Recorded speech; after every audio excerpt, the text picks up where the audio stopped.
¿Qué importancia tuvo Carlos Martel en la masonería? ¿Y qué se esconde detrás de la enigmática figura de Namus Grecus?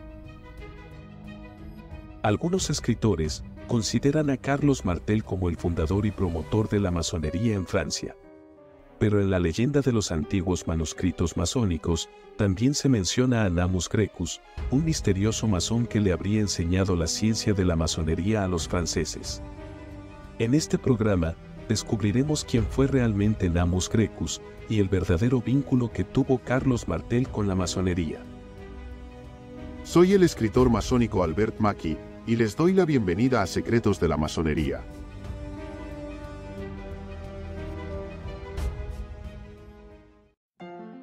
La leyenda de Carlos Martel y Namus Grecus.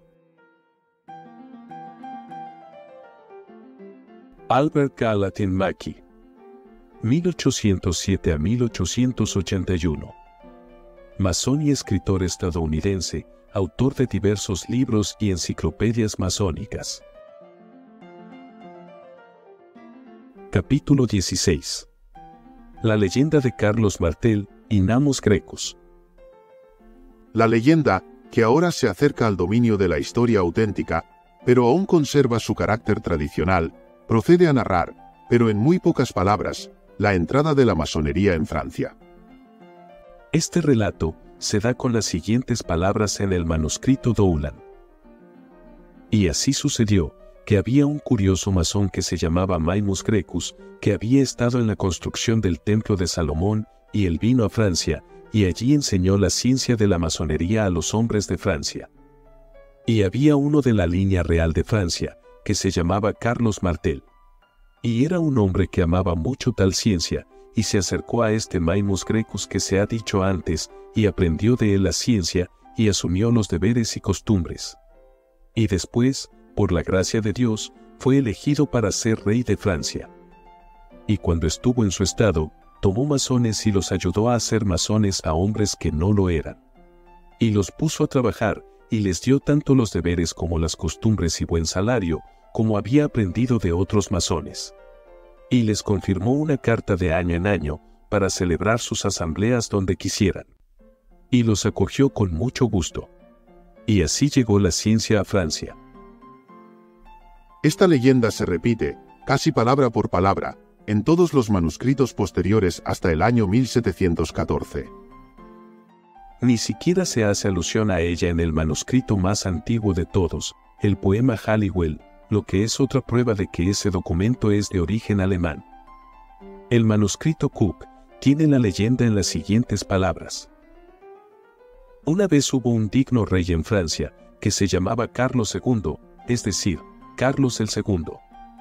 Y este Carlos fue elegido rey de Francia, por la gracia de Dios y también por su linaje. Y algunos hombres dicen que fue elegido por fortuna, lo cual es falso, ya que según la crónica, era de la sangre real de los reyes. Y este mismo rey Carlos era un masón antes de ser rey. Y después de que fue rey, amó a los masones y los honró, y les dio deberes y costumbres a su disposición, algunas de las cuales aún se usan en Francia, y ordenó que tuvieran una reunión una vez al año y vinieran y hablaran juntos, y para ser gobernados por maestros y compañeros de cosas malas. Manuscrito Cook, líneas 576 a 601. La ausencia de toda alusión a Namus Grecus, un personaje que ocupará directamente nuestra atención en el documento Cook, es digna de notar. Cuando el Dr. Anderson estaba poniendo la leyenda del oficio en una forma moderna, también omitió cualquier referencia a Namus Grecus, pero conservó el espíritu de la leyenda hasta el punto de decir que según los antiguos registros de los masones, Carlos Martel envió varios artesanos expertos y arquitectos doctos a Inglaterra a petición de los reyes sajones. Constituciones, edición de 1723, página 30. Creo que se demostrará, cuando en el curso de esta obra se trate la historia auténtica de la masonería, que la declaración en la leyenda del oficio, en relación a la condición del arte en Francia durante la administración de Carlos Martel, es simplemente un hecho histórico. Al reclamar para el martillo el título de rey de Francia, mientras que él solo asumió el humilde rango de duque de los francos y mayordomo de palacio, los leyendistas solo han cometido un error histórico, del cual podrían ser culpables escritores más experimentados. La introducción del nombre de Namus Grecus, un masón desconocido, que es descrito como contemporáneo tanto de Salomón como de Carlos Martel, es ciertamente un aparente anacronismo que requiere explicación. Este Namus Grecus ha sido una verdadera esfinge para los anticuarios masónicos, y no ha aparecido ningún Edipo que pudiera resolver el enigma. Sin arrogarme la sagacidad del antiguo expositor de enigmas, solo puedo ofrecer una sugerencia por lo que pueda considerarse valiosa. Supongo que Grecus es simplemente un apelativo, que indica el hecho de que este personaje era griego. Ahora bien, el conocimiento de su existencia en la corte de Carlos Martel fue más probablemente derivado por el leyendista inglés de una fuente alemana o francesa, porque la leyenda del oficio es sincera al admitir que los masones ingleses habían recopilado los escritos y deberes de otros países. Se dice que el príncipe Edwin hizo una proclamación de que cualquier masón que tuviera alguna escritura o entendimiento de los deberes y las costumbres que se hicieron antes en esta tierra, Inglaterra o en cualquier otra, que los mostrara.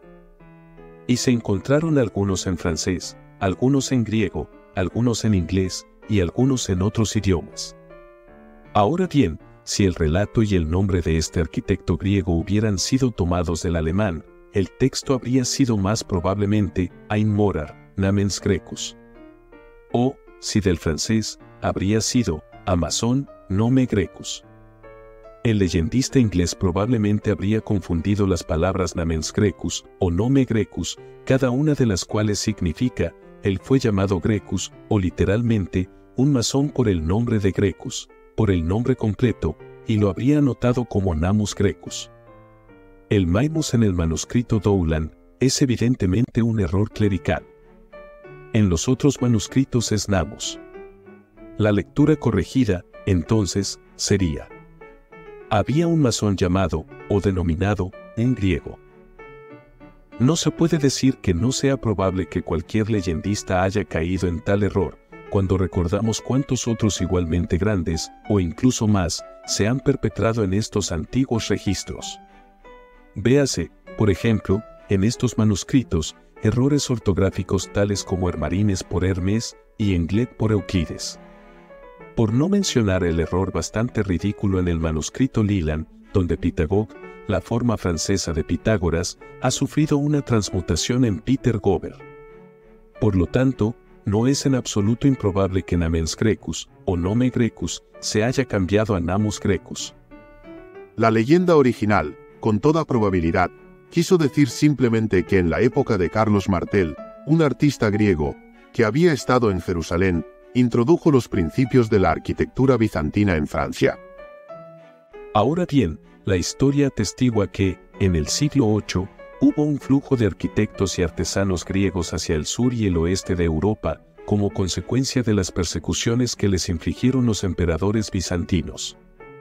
La leyenda, por lo tanto, no se entrega a ningún espíritu de ficción al referirse a la llegada a Francia, en ese periodo, de uno de estos arquitectos. También es un hecho histórico que Carlos el Grande de Francia fue un promotor liberal de las artes y las ciencias, y que promovió especialmente el cultivo de la arquitectura en el modelo bizantino o griego en sus dominios. El Dr. Oliver, en la segunda edición de las Constituciones, repite la leyenda con una ligera variación. Dice que Ethelbert, rey de Mercia y monarca general, envió a Carlos Martel, el muy venerable gran maestro de Francia, padre del rey Pipino, que había sido educado por el hermano Mimus Grecus. Él envió desde Francia, alrededor del año 710, algunos expertos masones para enseñar a los sajones esas leyes y usos de la antigua fraternidad, que habían sido felizmente preservadas de la devastación de los godos. Pritchard, en su Masonry Dissected, da, sobre qué autoridad no sé, la leyenda en la siguiente forma. Euclides comunicó el arte y el misterio de la masonería a Hiram, el maestro masón involucrado en la construcción del templo de Salomón en Jerusalén, donde había un excelente y curioso masón, cuyo nombre era Manon Grecus, que enseñó el arte de la masonería a un Carolus Marsil en Francia, que después fue elegido rey de Francia. Sobre este cambio de nombre a Manon Grecus, Krause sugiere una derivación de la siguiente manera. Al usar este nombre, él piensa que Pritchard pretendía referirse al célebre filósofo escolástico Manon, o Nanon, que probablemente fue célebre en su tiempo por su dominio en el idioma y la literatura de Grecia. Nanon vivió en el reinado de Carlos el Audaz y fue el sucesor de Erígena en la dirección de las escuelas de Francia. Creo que la derivación del nombre ofrecida por el Dr. Krause es totalmente insostenible aunque ingeniosa, porque depende de un nombre no encontrado en ninguno de los antiguos manuscritos, y además, el filósofo no vivió en la época de Carlos Martel, sino mucho después. Entre su derivación y la mía, el lector puede seleccionar, y probablemente estará inclinado a rechazar ambas. En cuanto a la leyenda respecto a Carlos Martel, como el patrón de la arquitectura o la masonería en Francia, queda por hacer una observación. Si ha habido un error de los leyendistas al atribuir a Carlos Martel el honor que realmente pertenecía a su sucesor, Carlos el Grande, no es sorprendente cuando consideramos cuán grande era la ignorancia de la ciencia de la cronología que prevalecía en aquellos días. Sin embargo, debe destacarse que, en la actualidad, los escritores masónicos franceses hablan de Carlos Martel como el fundador de la masonería en Francia. El error de hacer del arquitecto griego un contemporáneo tanto de Salomón como de Carlos Martel, es uno que puede explicarse, ya sea como la expresión de una idea simbólica, aludiendo a la estrecha conexión que había existido entre la arquitectura oriental y bizantina, o puede excusarse como un ejemplo de cronología errónea, por la cual se debe culpar más al espíritu de la época que al escritor de la leyenda. Sin embargo, esta objeción no se sostendrá si asumimos que Namos Grecus, simplemente, significaba un arquitecto griego. Pero todo este tema está tan estrechamente conectado con la historia auténtica de la masonería, habiendo realmente salido del periodo prehistórico, que reclama una consideración futura y más elaborada en su lugar apropiado.